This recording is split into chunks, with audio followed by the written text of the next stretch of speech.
Nama Laura Anna mencuat setelah dirinya menggugat sang mantan kekasih, Gaga Muhammad ke Pengadilan Negeri Jakarta Timur pada Kamis tanggal 2 Desember tahun 2021.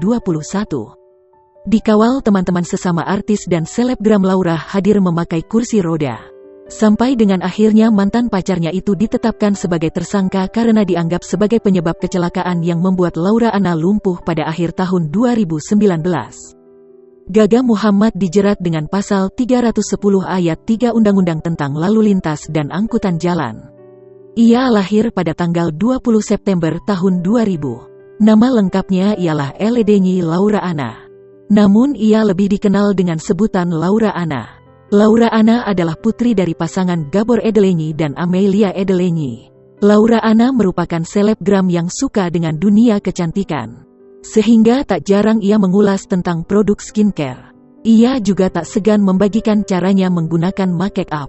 Selain itu, Laura Anna juga sering membagikan aktivitas hariannya ke media sosial baik Instagram maupun YouTube miliknya. Tidak hanya itu, Laura juga terjun ke dunia wirausaha dengan menjual serum untuk alis dan bulu mata. Serum tersebut ia beri nama Magic Lash Oil Laura. Pada 2019 ia menjalin asmara dengan Gaga Muhammad. Gaga Muhammad sendiri merupakan mantan dari selebgram Awkarin atau Karin Novilda.